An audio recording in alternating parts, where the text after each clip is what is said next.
Revenge films. My husband's parents lived in the countryside. It was originally a small farming village, but now it has become a town with an increased population. His parents run a farm. Their houses and farms seem to be switched between newly built homes and apartments. After my husband, their eldest son, joined their farm business, I quit my job and started living on the farm. I encountered many difficulties as a new farmer, but I did my best thanks to my husband's support. After a while, I started to feel sick and discovered I was pregnant. It was our first child, so my husband was over the moon. I thought a bigger hospital would be better than the town clinic. So I went to the bigger hospital that was about 20 to 30 minutes away by car. However, 1 week before my due date, I suddenly had severe abdominal pain. Oh, what's happening?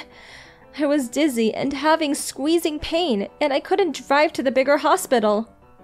Because it was so urgent, I called the town doctor and explained my situation. My stomach suddenly... A female doctor who wasn't my family doctor replied over the phone, "I just finished calls. I'll be right over." She came shortly after. After doing checks on my stomach, she said, "We need to get you to the hospital right now." She brought me to the hospital and told me to be on bed rest. My baby and I were safe thanks to the doctor. I also felt ashamed for having a prejudice against my town clinic. The female doctor assigned a nurse to look after my 2-year-old daughter while I did checkups. The nurses at the town clinic were all friendly. They said, "Don't worry, you're in good hands." "Thank you so much." "You'll be on bed rest until you give birth to a healthy baby, all right?" I was very grateful, but something shocking happened right after. My in-laws came to the hospital and got angry immediately when they saw me on the hospital bed. In the old days, we used to cut the umbilical cord with a sickle and get over with it quickly. Jeez, city girls can't even give birth to a child without hassle. Hurry up and come help with the work once you're done. If it doesn't work out this time, just make another one. My husband had no say in front of his parents, so he just stayed quiet and held our daughter close. I was so overwhelmed by farm life and my in-laws that I thought, "Is that so?" As if I was brainwashed. So I got up to leave the hospital even though my stomach was still hurting. The doctor's eyes widened when she saw me getting up from the bed. "What are you guys thinking?"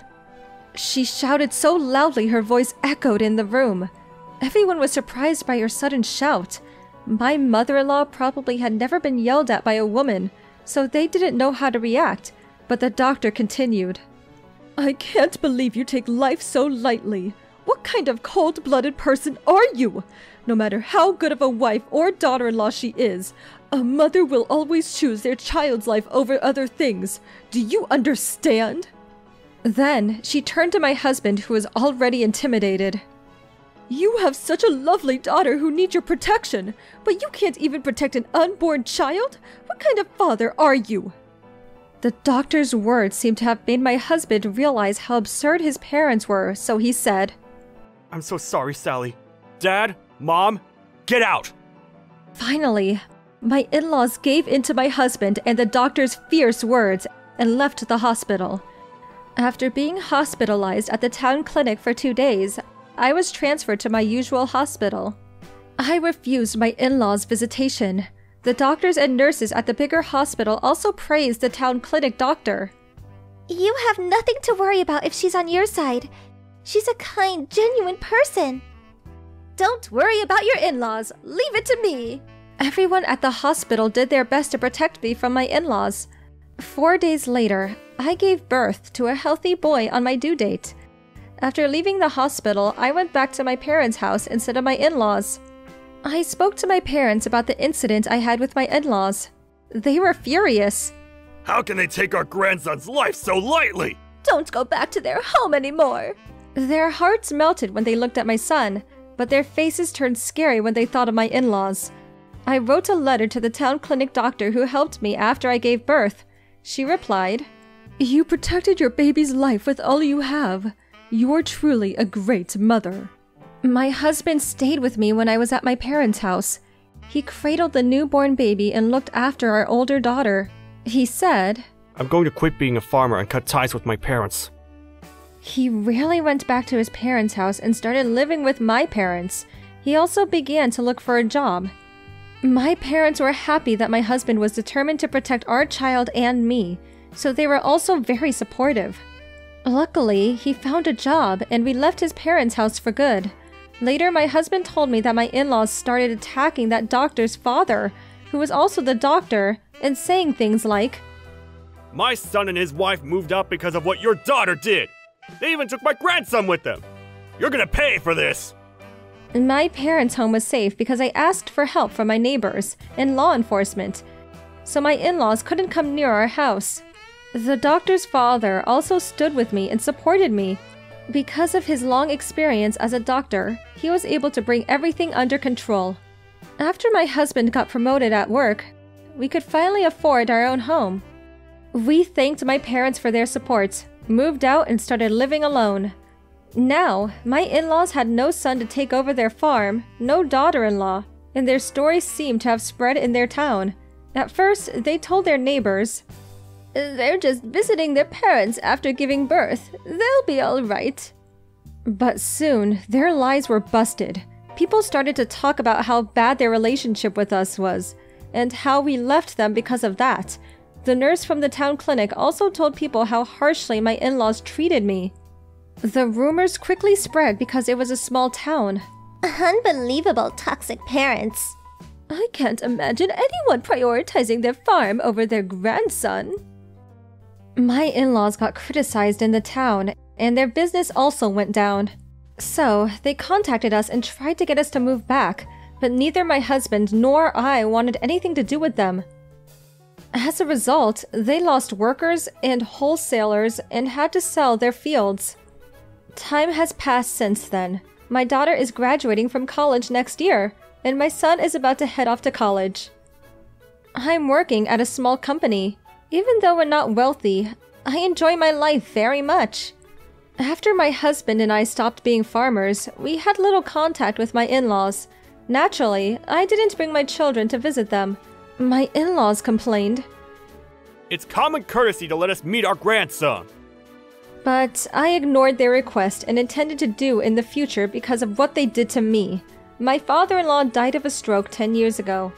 My mother-in-law was placed in a care facility 5 years ago after she developed Alzheimer's, but she recently passed away too. People might say I'm cruel, but I didn't feel sad when both my in-laws passed away. They not only treated my son's life lightly, but also treated him as a thing by saying, if it doesn't work out this time, just make another one. I can't be bothered to be sad for someone who treated my children with no respect and took their lives lightly. It still gives me chills when I think back on that day. If the doctor at the town clinic didn't step in, my son probably wouldn't be here, and I wouldn't be so happy right now. Whenever I think about how I almost agreed with my in-laws, and I can't stop blaming myself. I feel bad that my husband couldn't see his parents, but my parents love him like he was their own son, so I don't really regret our decision. Perhaps everyone has trouble with their in-laws one way or the other. Still, some people might face similar situations as I did. In that case, I hope they prioritize their children, family, and themselves. And never listen to any nonsense. That day, I was playing with the children outside at the nursery school like always. Okay, let's play outside. Okay. The children played with their favorite toys. One of them called me. Teacher, look at me, look! Cheerful and energetic Susie said. She played on the swing and went higher and higher. It was quite dangerous, so I was about to tell her to lower it down. Oh no, it's dangerous! Her body wobbled in midair. I shouted and ran to her, but I didn't get to her in time. She fell head first to the ground. Susie! I rushed over to her. I stopped the bleeding of her light head wound and contacted her mother. Huh? No answer! She always answers immediately. Then, I called 3 more times, but Still, no response. She's probably not home. No moment to lose, I thought. So I brought Susie to the hospital and got her checked. I was so glad it was only a light wound, so I left a voicemail to her father and drove her home. Susie, are you all right? Yeah, I'm fine. I'm sorry. I should have warned you earlier. No, it's not your fault. Then we arrived at Susie's house. The car is parked and the lights are on. Wondering, I rang the house chime but no one responded. The door was not locked, so Susie opened the door. She went inside and called her mom. "Excuse me, Susie's mother?" And Susie came running while crying. Her mother came running after her with only a towel wrapped around her. I was stunned by the sight and stood there like a brick. A man I've never seen before was being mean to my mom. No! I was stunned by the sudden turn of events and just stood there. What is the meaning of this? When I turned to where the voice was coming from, it was Susie's father who came home from work after hearing the voicemail I left. "It's not what you think it is!" Then Susie went to her father's side and asked for his help. Please help my mom. I realized what Susie saw and what her mother was doing. Susie hugged her father and cried. Her father hurriedly went inside the house and pulled a young man out of the bedroom. Our daughter had an accident and the school called, but you were cheating with this bastard? Our daughter even saw what you were doing. Shame on you! Even in front of a nursery school teacher, Susie's father was furious. But right, cheating and being caught by the child. I'm worried about Susie's feelings. Then her mother said, "So what? It's your fault for not giving me attention." And even attacked me with words. "And you? Why did you even contact us when the accident wasn't that big? Also, you shouldn't have contacted her father too." I thought, is she serious? Normally, the parents would worry about their child if something happens at school, just like how Susie's father rushed to his daughter. Susie hit her head, and there was blood, so I contacted you immediately, but it was an emergency, so I contacted the father as well. It's not right to contact your father just because of that. Because of you, our family is ruined. I will request payment from the school. Stop it! You didn't answer the call, so this teacher brought Susie to the hospital and even drove her home. Don't talk to her like that! The mother blamed me and the father defended me. It was complete chaos. I don't know anything about your family problems, so can I go home now? The man said without even apologizing for his actions. I was just called by this mother, so I'm not involved in your fight. Aw, you're the one who invited me from the dating site. It was a three-sided struggle. I'm the one who wants to go home. Even if I want to go home, I can't since I haven't told them about Susie's situation. I can't believe you cheated with a random guy you found on a dating site while I was away. Let's get divorced. I'll report this to your parents. Wait, I don't want that. I'll never do it again. This man is the one at fault. I don't want a divorce. Our daughter got into an accident and was in a dangerous position, but you ignored the call from the school and cheated with this young man. I can't live together with a woman who puts cheating above her daughter's life. As I said, this is a misunderstanding. The man slowly walked away while Susie's father was furious. It's not over yet. Where do you think you're going? I caught him by the arms. Please let me go. I'll be expelled if the university knows about this. I will contact your school and your parents and ask them for reparation money too. Hearing that, the man cried. Please don't! I'm still young, and if I get expelled, my life will be over! Our family fell apart because of you. I'm sorry, but I will never forgive either of you. I intend to do it, so brace yourselves. Of course, I'll get custody of our daughter. Then, Susie and her father went inside. The man with nothing but his boxers and the mother with only a towel wrapped around her cried. I followed Susie and talked to her father about her condition. Then I went home. Several days later, Susie didn't go back to the nursery. Just when I was thinking how I didn't want to part ways with her like that. teacher! Susie ran to me happily. Her father was beside her and he said, I apologize for what happened. No, it's fine. You're really moving? It's a shame because I really like Susie. Yes, but it's difficult to raise Susie on my own, so I asked my parents to help me take care of her. I see. What happened after the incident? After that, the man went to their house and apologized together with his parents. They also paid for the reparations. The father also contacted that young man's school, so he got expelled. Susie's father said that the young man looked like his life was over. He got punished for his wrong act. I'm glad to hear that. My wife was quite angry, though. I was told that the mother went with the grandmother and said, Forgive her for cheating once! Right, it was only once. What would I do without you? Since the discussion would be a mess, he hired a lawyer and got down to their points. They acknowledged their mistakes and cried. They also had to pay for the reparations. The mother was a housewife and the grandmother was living on a pension.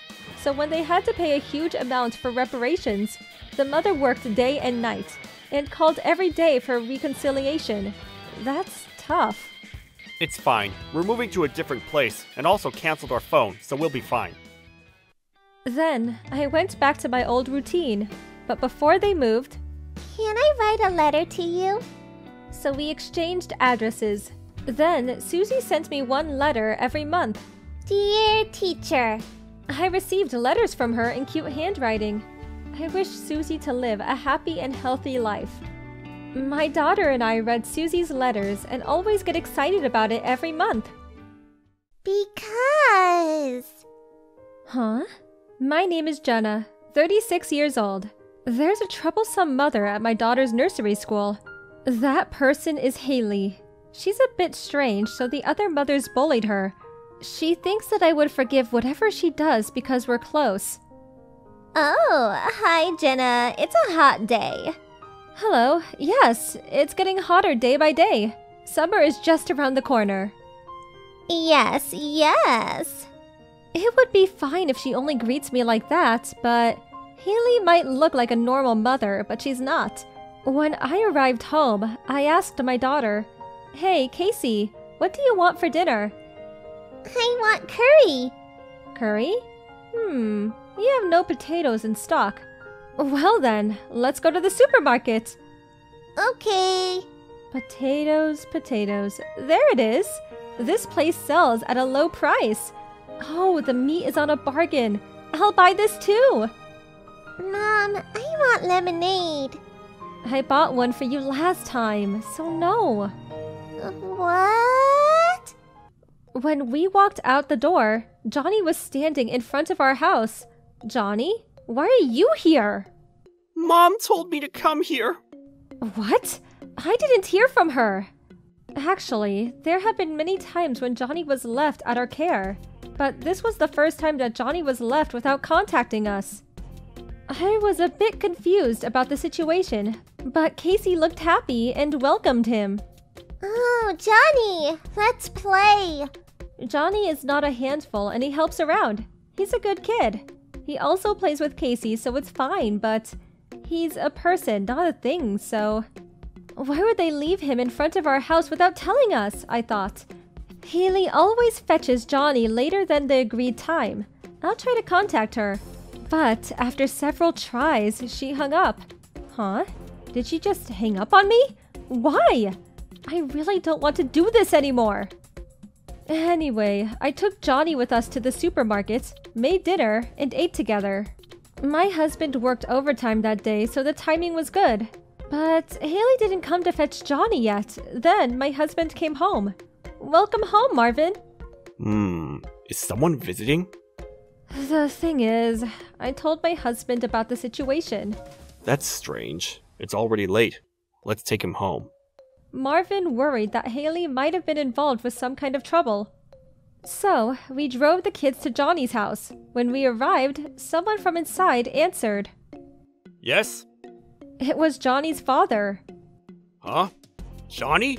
Weren't you at your grandparents' house with your mother? Huh? It seems like Hendrik really doesn't know anything, so he was shocked. So Marvin explained the situation. My wife said that Johnny was standing in front of our house, and that Johnny was told by his mom to stay at ours for a while. What? Really? I'm sorry. I was told that they were visiting the grandparents. We are having dinner together, so please don't get worried. I'm very sorry. Please come inside. I'll prepare some drinks. But... Please, let me. So we went inside. I tried calling her, but she hung up. Could you please call her again? She might answer your call instead of mine. Hello? Haley, are you drunk? What are you doing at this late hour? Did you forget that you left Johnny to our care? Right now, I'm in a host club. What? Your husband is worried. You should probably go home now.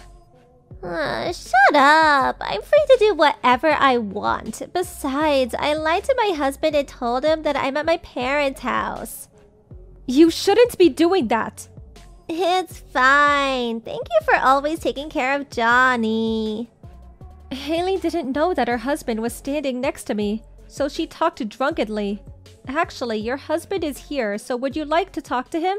Then her voice changes back to normal. Huh? My husband? Haley, I thought suspicious about you coming home late at night. You've also used up a lot of money, so I thought something was going on. But I can't believe you used it up on a host club! You even left Johnny to someone else's care! Unbelievable! So what? It's your fault I became like this. Besides, Johnny loves me, so he's fine with anything. There's no way he's fine! Come home immediately! Then, my husband took Casey home. I was worried about Johnny, so I stayed. Then after some time, Haley arrived. I'm home. She was drunk during the call, but she probably thought she was in trouble, so she awkwardly went inside the living room. Haley, what is the meaning of this? I can't imagine living with you anymore. Are you saying we have to divorce? First of all, apologize to Jenna. She was worried and waited for you. I'm sorry, but Casey plays with Johnny, so it's fine, right? That's not the problem. I'm not saying that you shouldn't take a breather, but it's wrong to go to a host club and lie about it. Haley, it's hopeless. Let's get a divorce. What? Even if you think our relationship is hopeless, Johnny still loves me.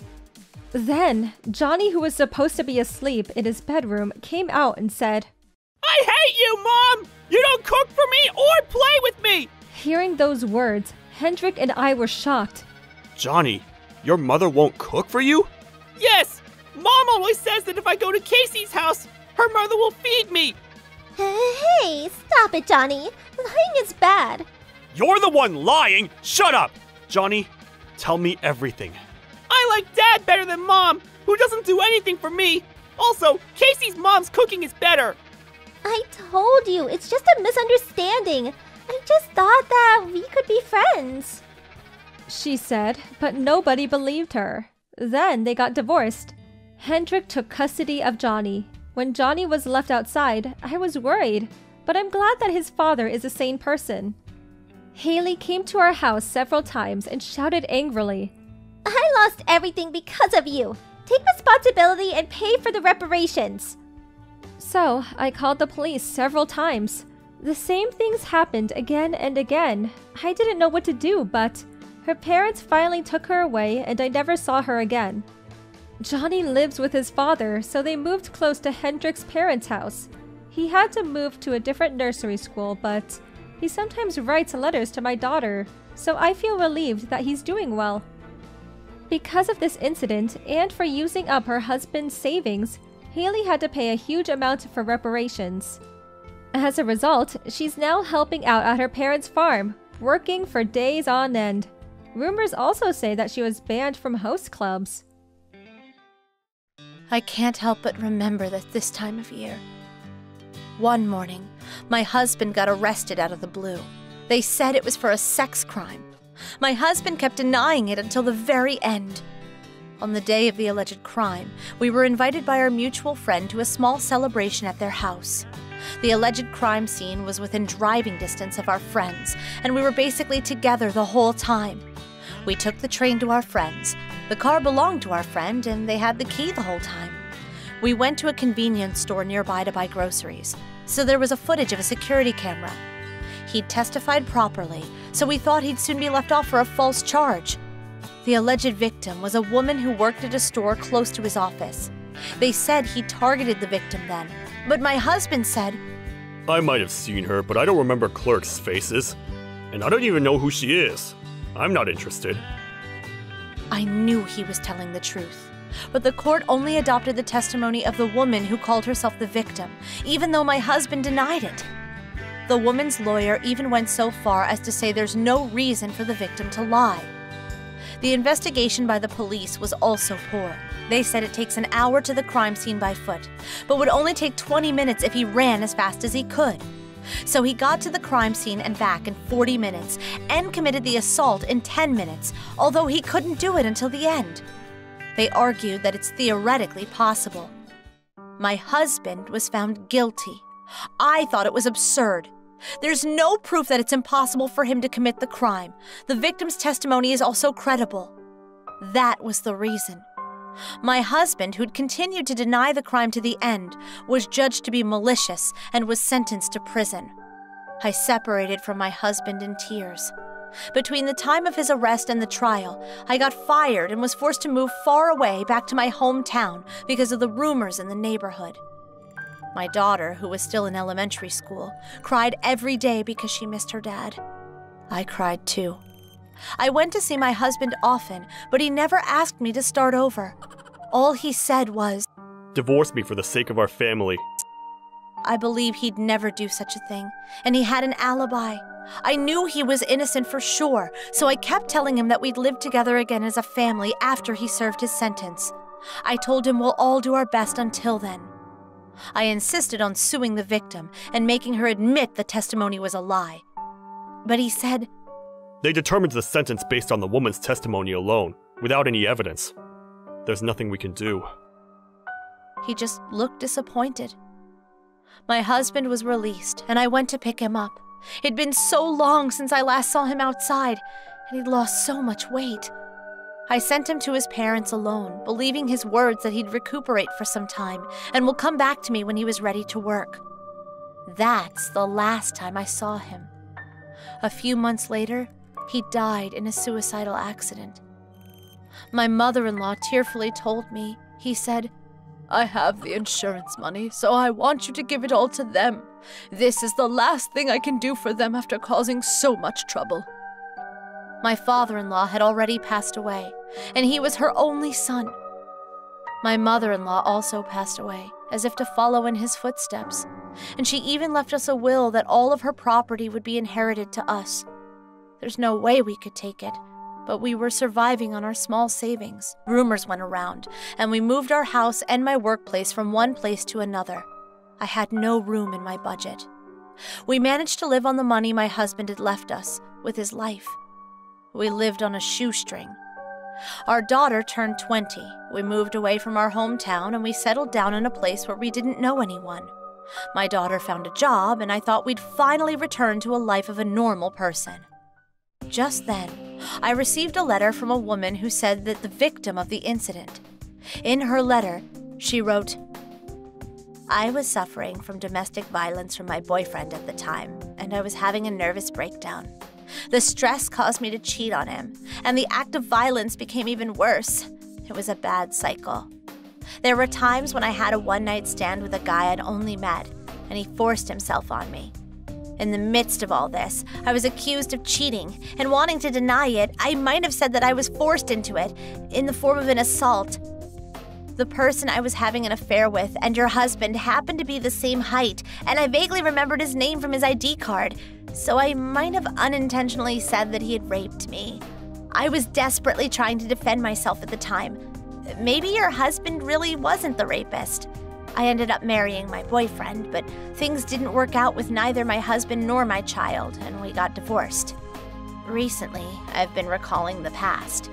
I recalled that incident and felt that I needed to apologize. I might have made a temporary mistake, evaded, and made your husband the rapist. I would like to apologize to you in person. I managed to find you with my small savings, please contact me. The anger that had pent up exploded all at once. The anger turned to tears, and I collapsed to my knees and cried. My beloved husband, my daughter's beloved father, was suddenly taken away from us one day. Not only that, we lost everything we had back then. Our homes, our careers, our dear friends, the trust of those around us, everything. Our precious days will never come back. Screw you! I don't know what I'd do in anger if I saw her, but I want to meet her and find out the truth. There was a part of me thinking this. I couldn't talk about this kind of things to my friends in my current community, so I asked my mother about it, but her answer was no. It's best to forget about the incident. No matter what the truth is, whether your husband was guilty or not, nothing will change now that he's dead. After hanging up the phone, I broke down in tears. For us, the incident wasn't over. The hatred I had been suppressing was growing. I continued thinking about it for some time. I couldn't tell my daughter, who was living happily, and I was suffering from the hatred that I couldn't control in my house. After all, time couldn't solve the problem. I stood up, thinking it'd be better than just ending my life in pain, gouged out by the wounds of the past. I contacted the woman based on the contact information of the letter. The woman who came to meet me was much better looking than she was at the trial, plump and elegant. She apologized over and over again. She then confessed that she'd made my husband the rapist for sure. Why now? When I asked her, she was hesitant to answer at first, but then said she was getting married again and was going abroad soon. She wanted to clear the feeling of discontent she had in her heart ever since that day before she started her new life. After the confession, the woman looked refreshed, but I couldn't tolerate someone who'd be so dirty and only make herself feel better just by apologizing in the end. I wanted her to suffer forever. I would never let her be happy. I filed an appeal for a retrial, claiming that he'd been falsely accused. Normally, retrial requests are granted in the average of 2 to 3 cases a year, which is extremely rare. The latest system in Japan is commonly referred to as a closed door. But I'd recorded her entire confession, kept her letters, and submitted all the evidence I'd collected since my husband's conviction. During the trial, the woman denied the charges, saying the evidence was made up and that she'd never sent the letters. After the handwriting analysis was conducted and proved by the surveillance camera that had been installed at the place we met that the recording was made then, she cried and yelled, "I've admitted the crime and apologized, so why don't you just let it go? Why should I be treated this badly now? Statute of limitations! It's statute of limitations!" As a result, my husband was acquitted. The woman was also indicted, found guilty, albeit with a suspended sentence on the charge of false accusation, and was sentenced to prison. Naturally, the woman's engagement was canceled, and the civil court demanded a large compensation for damages. She ended up with a large debt. I knew this wouldn't completely wreck my husband's grudge, but a little more than 10 years after his arrest, the time that stopped finally began to move again. Today, I'm involved in support activities to ensure that no family should suffer from false accusations like we did. My daughter is now married, and I'll soon have a grandchild. I work part-time in a bookstore, but was facing a problem recently. Manager, did they do it again? Yeah, I really don't know what to do. The problem I and the manager of this bookstore was facing was shoplifting by students. The bookstore is closed to schools, so although we have regular customers, 70% of the customers are students who buy reference books and stationery. Of course, most students buy their books properly, but we were troubled by the fact that some students shoplifted for fun. For a bookstore, it said that if a book is stolen, you have to sell 10 books to get your money back. So I could understand why the manager was having such a bad time. Then, one day, I saw some schoolgirls clearly shoplifting. When I called out to them, they jumped and turned to me. "You just hid a book in your bag, didn't you? Can you come to my office for a minute?" I called the manager as I took the girls to the office. They apologized deeply and said, "We won't do it again, so please forgive us." You know shoplifting is the same as stealing. We can't just let you go with your apology, I said. But the manager, seeing the girl's tearful face, said, "Well, it is your first offense. There won't be a next time, though, okay?" Manager, "Okay, thank you." With that, the manager forgave them. The manager is always extremely kind, and I think that was part of why. But we had no idea that this would later cause so much damage. Since that day, the number of books stolen increased for some reason. At first, we couldn't figure out why. Why? The manager and I were looking at the security cameras. Then I asked, "Hey manager, which high school did those girls we caught shoplifting the other day go to?" "I think it was Egginton High School." Right? There's so many students from Egginton High School. Could this be a coincidence? Thinking this, the manager and I reviewed the recording of the security camera again. Just as I thought, the number of students from Egginton High School had increased since that day. I also noticed the girls from the other day glancing at the cameras. Manager, maybe they got caught the other day on purpose. Huh? What do you mean? There's fake and real cameras in the store, right? I'm guessing they were checking them. If you come into the office, you can see where the cameras are facing on the monitor. Right. They checked that and gave the information to other students. They probably won't take the risk just to tell others. Maybe they sold the information. They're only high school students, though. The manager didn't believe me, but I was sure for some reason. A few days later, the schoolgirl came to the store again. "Manager, that girl's here, so I'm gonna keep an eye on her." I had my eye on that girl, but she acted as if she hid a book in her bag right in front of the manager.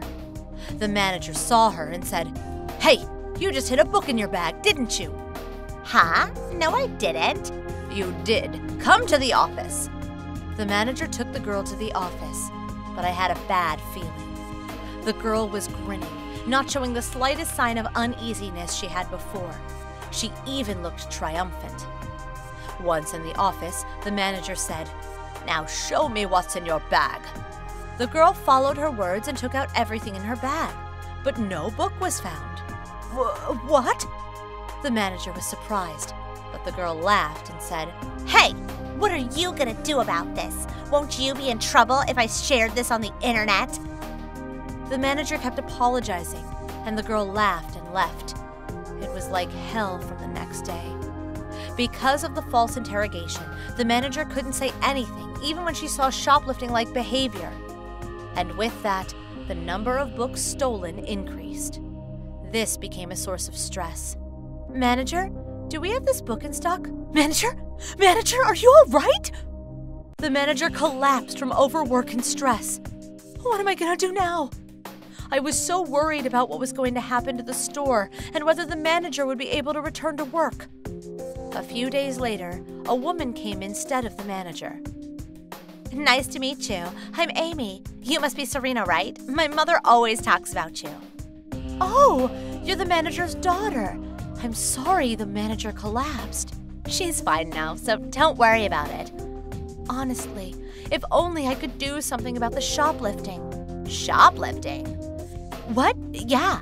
Actually, some kids at Egginton High School shoplifted recently, and then they tricked us into thinking they did it again the other day. So that's why my mother... All right, I'll take care of it. Take care of it? We couldn't do anything, and that's why the manager... Don't worry. I can take care of the matter in a month, for sure. But please trust me and don't get upset no matter what happens, okay?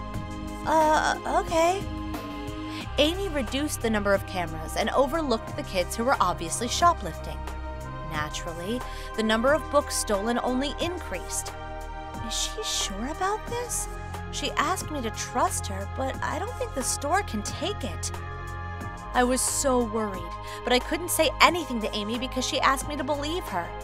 Then, a month later, the high school girls came to the store looking so mad. I panicked and went right to the office.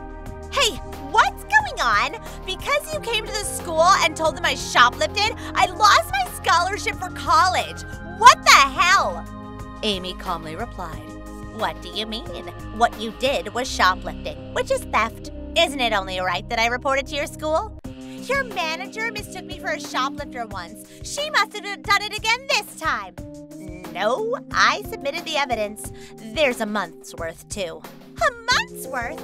Yes, we caught the students from your high school shoplifting at our store on camera for a month. Yeah, but there weren't any cameras anywhere. Oh, we changed the cameras to smaller ones. So look, everything was captured perfectly. When she showed them the video of them shoplifting, they immediately turned pale. Now, I'm sure you'll all understand. So, could you all leave? We'll talk to your parents about compensation for damages. Wait a minute. We'll apologize, okay? We're sorry. Of course you're going to apologize. The rest will be discussed between the school and your parents. I only applied for the scholarship, so I can't let this go. I'm begging you. Please forgive me. I'm sorry, but I'll be submitting this evidence to the police as well. So I'm afraid you'll have to give up on your scholarship. The girls fell to the ground and began to wail, but Amy didn't forgive them like the manager did. All the videos of the Egginton High School students shoplifting were shown to the school, the police, and their parents. All the kids involved were punished. It was also discovered that the girls were selling the information for money.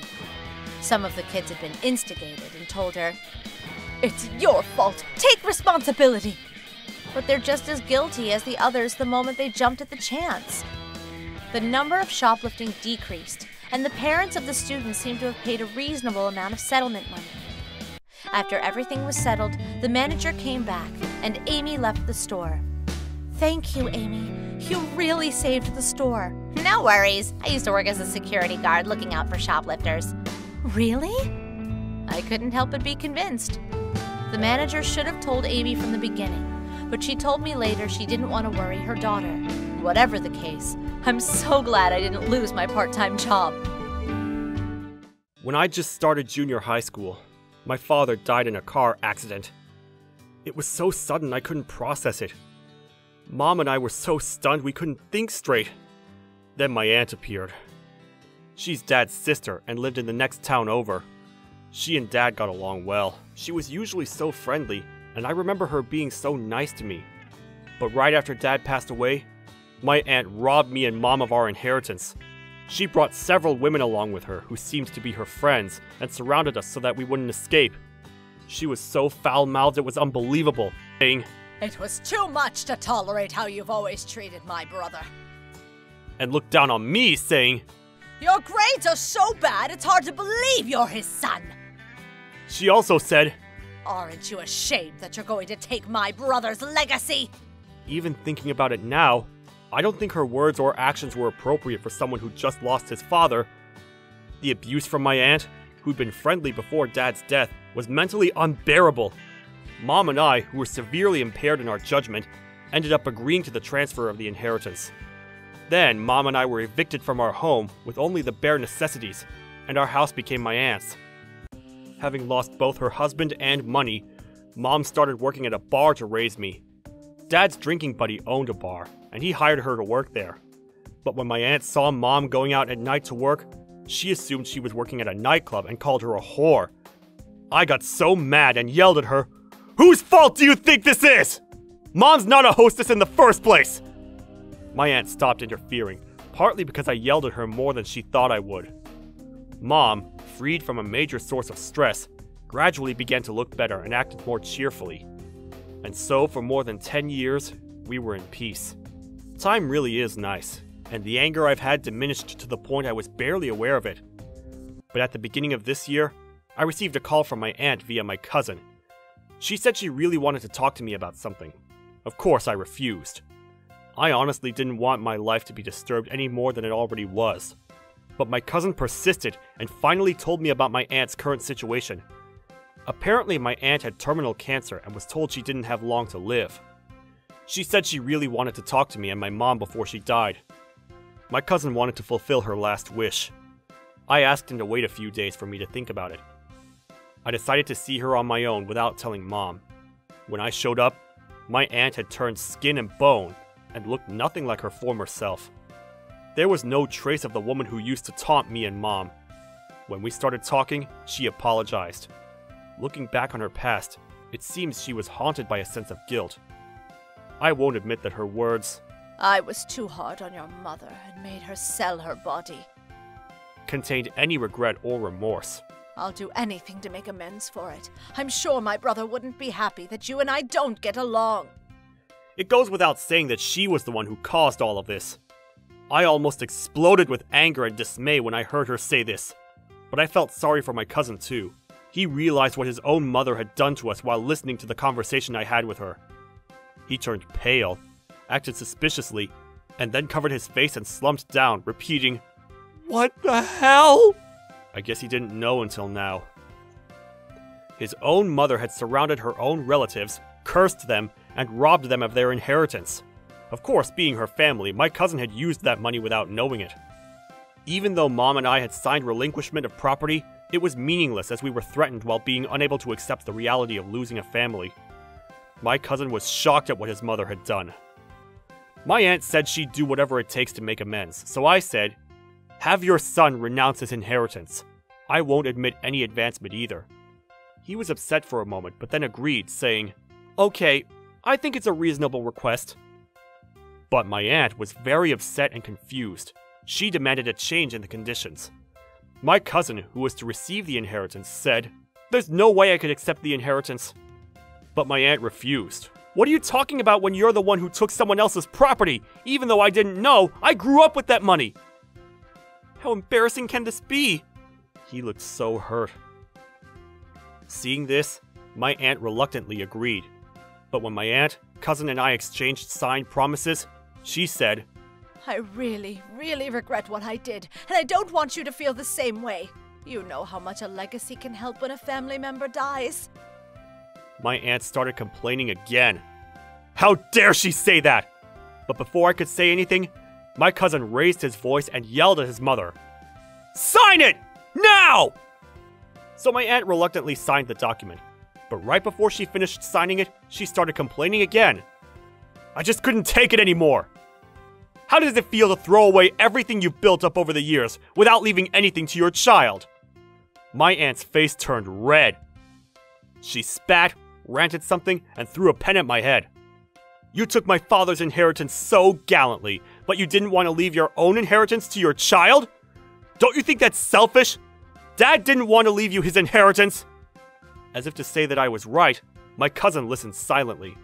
Finally, he said, "You should know what you've done. Even if you don't sign it, I won't spend a dime. There's no way I could. I've been living off of other people's money.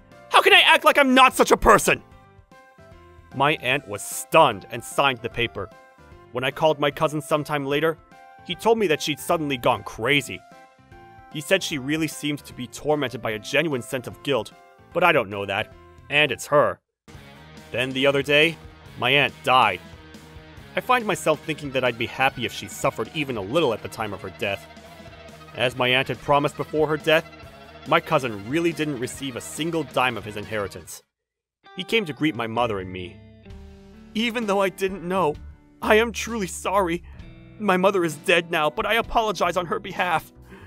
He got down on his knees in his suit and didn't raise his head for some time. He's my cousin, so of course Mom knew him. "Look up. It's not your fault, so don't worry about it."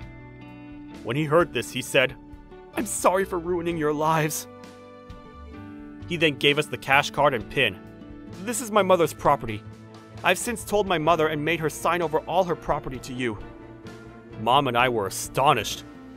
No, you can't give us that. If we take that, we'll be doing the same thing as your mom." "No, not at all.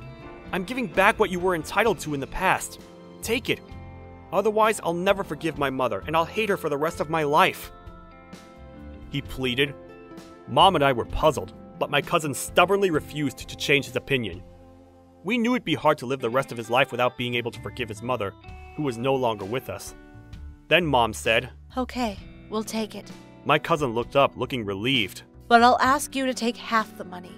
If you don't accept that condition, I won't accept it." My cousin looked troubled for a moment, but agreed in the end. What my aunt did was wrong, but thanks to my cousin, I was able to stop thinking any worse of her, too. I wanted to tell her that she really was a horrible person. but she was right in the way she raised her son. My name is Kelly, and I'm a stay-at-home mom. My husband is Matt, and he's an office worker. We have a 4-year-old daughter named Amy. We've been married for 5 years. Our life was peaceful. But since last year, Matt's been acting strange, and I started suspecting he was cheating on me. What time will you be home today? Oh, I'm gonna be late again today, so I'll eat out. What? It's Amy's birthday today. Can't we all have dinner at home? I can't. I have to work. You've been coming home late and eating out a lot lately. I'm worried about you. Are you complaining that I'm working hard? I'm not, but it's our daughter's birthday, you know? You only have one birthday a year in your whole life. You're a stay-at-home mom. You should be thanking me, not complaining. I am grateful, but it's her birthday. Oh yeah, and I'm away on a business trip again next week. I'll be in Osaka for about 3 nights. What, again? You've been away a lot lately. You just went on a business trip the other day, didn't you? I'm the ace of the company, so I'm busy. My boss trusts me and asked me to come with him. So how could I refuse? When you put it that way. I couldn't say anything more because I understood his point. Matt came home past midnight, despite it being our daughter's birthday, and left for a business trip to Osaka the next week. To be honest, I suspected Matt of cheating on me. But time passed without any solid proof. 3 days later. It was the day Matt was scheduled to return from Osaka, but he didn't return even after past midnight. I was worried, so I tried texting him and calling him, but he didn't answer. Did he have an accident? I was imagining negative things when I finally received a call from him. It was 4 a.m. This was when I heard the most unbelievable words from my husband. I'm not going home anymore. What? What do you mean? Why didn't you call me? I was worried you might have been in an accident. I was busy with things yesterday. I'm gonna go straight to the point. I want a divorce. Huh? Are you hearing yourself? Are you insane? And where are you now? I'm at my girlfriend's parents' house in Osaka. She's 12 years younger than you, and she's beautiful. I'm gonna restart my life again with her. What? Wait a minute. I don't know what you're saying. What about work? You said yourself you were the ace of the company, didn't you? I don't care about the company anymore. I'm gonna open a takoyaki restaurant in Osaka. I've always wanted to do it. So I'm gonna live with her in Osaka. Hang on. Why are you trying to end the conversation? Oh yeah, I'm paying the rent for the house you and Amy are living in. So I need you to move out, alright? Are you out of your mind? This is too much. What about your child? Amy's too young. She won't remember me. Are you kidding me? Amy's only 4. You can't leave her. Shut up! I have the right to enjoy my life. I put the divorce paper in the drawer, so file it for me. And send my stuff home to my parents. You've got to be kidding me. Hey! Hey! He hung up the phone. My mind was blank. And then I got angrier and angrier. He left little Amy and me, eloped with a woman, and was going to open a takoyaki restaurant, which had been his dream? What a joke. From then, I looked for a place to live and for a job. I had to protect Amy. I was determined. First, I contacted Matt's parents who lived nearby. My parents had passed away, and Matt's parents loved me like their real daughter, so I felt comfortable contacting them. Kelly, I'm so sorry about my stupid son. My father-in-law apologized to me in tears, and my mother-in-law said, If you want, you can come live with us, and I'll take care of Amy. That way you can take your time to find a job and a house. Yes, forget about our stupid son. They were my in-laws, but from my point of view, they were my only parents. So when they asked me to move in with them, I was happy and knew I had to do it for the sake of my child. Thank you so much. Then, may I take you up on your offer and stay with you until I get a job and a house? I'll pay you back the rent when I get paid. Don't be stupid. That's not necessary. Take your time finding a job. You need to heal the wounds from that stupid son first, okay? Thank you. So I went to live with Matt's parents for a while. I filed for divorce from Matt. We became strangers. Months passed without any news from Matt. But 2 years after Matt eloped, I suddenly received a call from him. Kelly, how are you? Amy's starting elementary school soon, right? Who are you? If this is a prank, I'll block you. It's me, Matt. Can you just stay away from me and Amy already? I've erased you from my mind. Don't be so mean. Come on, Kelly. Let's get back together. Huh? What are you talking about? Don't you remember what you did to me? I'm sorry. And I realize that you're the only one for me. I love you. What? You're only coming back to me because she dumped you, right? Kelly, she actually left me after spending all my money. The takoyaki place didn't make any money either. I knew that's what was up. So please, Kelly, you're still working now, right? I've been feeding you, so help me out a little, yeah? I'm sorry, but I'm a stay-at-home mom, so I can't. What? You're a single mom, but you're a housewife? Actually, I got married again. What? You're kidding, right? With who? With your brother, David. What? David's not a regular employee like you, so I have a comfortable enough life as a housewife. You only made a small salary. What? No way! Why my brother and you? After you eloped, Amy and I stayed at your parents' house for some time. What? They never told me that. It was your parents' idea. David lived there too, didn't he? He encouraged me when I was depressed and played with Amy too. He's really nice and sweet, you know? Don't worry, Amy's forgotten all about you and calls David Dad. What the hell? Your parents have disowned you, and your room's no longer there because it's Amy's nursery now, so there's nowhere for you to come back to. No way. You and my brother? And I'm so glad you called. I'm finally going to file for alimony and child support. The statute of limitations on alimony claims is 3 years, so we're just in time. You'll have to pay me back for all the years you didn't pay me. You gotta be kidding me! Matt came to his parents' house to borrow money. You're not my son anymore! Don't you ever show your filthy face again! He left in tears. Matt was so busy paying my alimony and Amy's child support that he finally turned to black market lending, and now he's in debt hell. I don't feel sorry for him at all, though. On the other hand, David and I have started a new family, and we're spending every day in fullness. Amy loves David, and since he looks a little like Matt, she seems to think he's her dad. In addition, I'm pregnant with my new husband's darling child. David and Amy are always talking about how they're going to love her baby sister when she comes along. I never dreamed that I'd marry Matt's brother after I moved in with them. But now I feel like I have enough happiness to make up for the lack of happiness in my marriage to Matt. My name is Violet Vega. I'm a second-year high school student.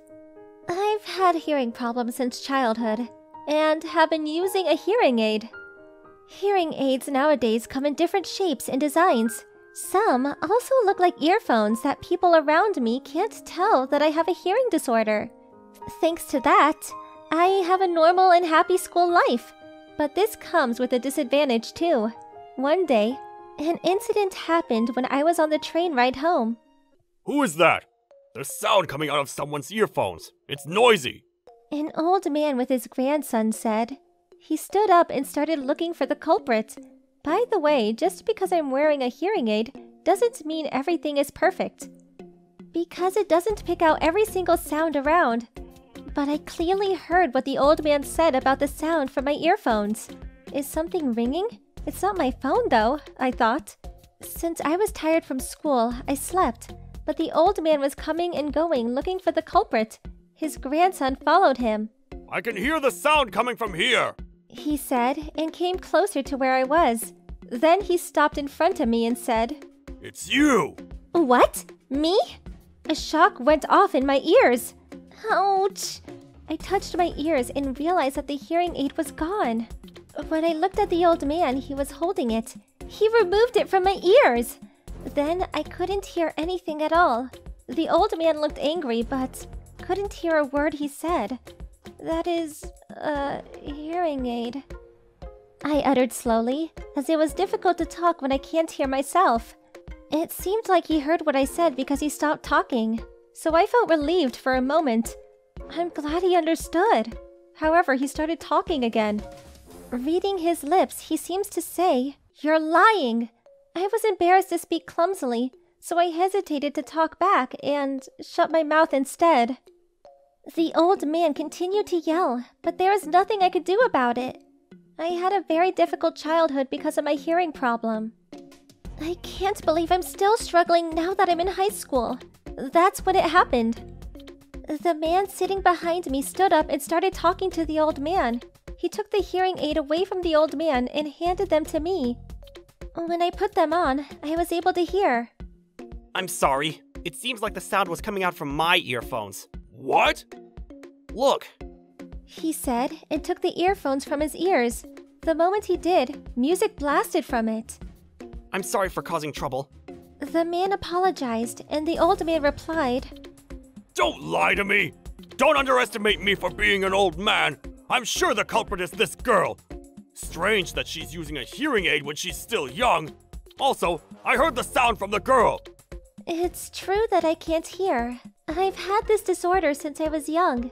I explained it to the old man, but it was useless. I know what a hearing aid looks like. I can tell that that's not a hearing aid!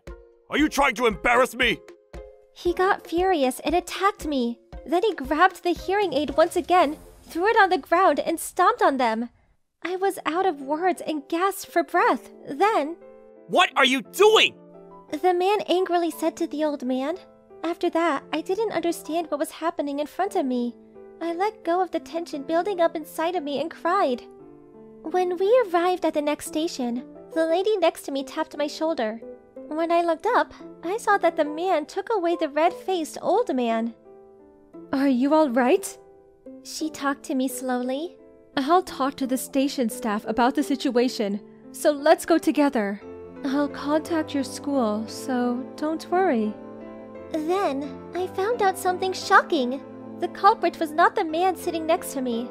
The man wanted to do something about the situation, so he took the blame. He turned the volume up when he handed his earphones to the old man. So, who was the culprit? To my surprise, the old man was the culprit. The people around heard the noise too, so everyone looked for the culprit together. It's here! The sound is coming from here! The grandson pointed at the old man's bag. What are you saying? Look, my phone is in my pocket! He took the phone out of his pocket and showed it. His phone was in silent mode and no sound was coming from it. Besides, the phone is brand new. I just bought it today. You know that, right? It's a cheap phone, but no noise will come from it unless it's broken. Even though it's cheap, it's new. There's no way it's this. Do you happen to have your old phone with you? Yes. I was told that I can still use it to take pictures, so I brought it home with me. Why? Where is it? It's in my bag, but only the camera can be used now. He said and opened his bag. The moment he opened the bag, a sound grew loud. It was the voice of a woman. Actually, it was the sound of heavy breathing. What? Why? He rapidly took the phone from his bag and slipped it on the floor. A sound of a man and a woman's voices reverberated throughout the train. His grandson looked at the phone. Don't look at it! He blocked his grandson's eyes with his hands. He wanted to take the phone away, but he can't take his hands away. Someone, please turn it off! The man took the phone, turned it off, and handed the phone to the old man. Grandpa? What was that? The grandson asked without hesitation. The people around laughed. When the train arrived at the next station, the man escorted the old man to the station master's office. The embarrassed old man was red throughout the injury. We were both taken to the police station for fact-checking. After that, his family came and scolded him. He paid for the hearing aid that he broke and reparation money for psychological damage. At first, I was deeply offended by the irrational attacks, but it seemed like he retired from work a month ago. He changed to a cheaper phone to save money, but he had to pay for the hearing aid he broke and for the reparations of his actions. And after the incident, I saw his daughter tell him that she'll cut ties with him. I felt relieved. I wondered why his old phone rang even though the contract was already cancelled. However, I learned that downloaded files can be used even without an internet connection. One of those files was accidentally played. That old man probably listened to his files at high volume using earphones, and the volume was probably the same as the earphone settings were changed. But was there a reason to listen to that so loudly? Even with earphones on, the sound would have leaked out. Thanks to the reparation money, I was able to buy a better hearing aid than the one I had. How was today's video? If you enjoyed it, please subscribe, like, and leave a comment. Stay tuned for more.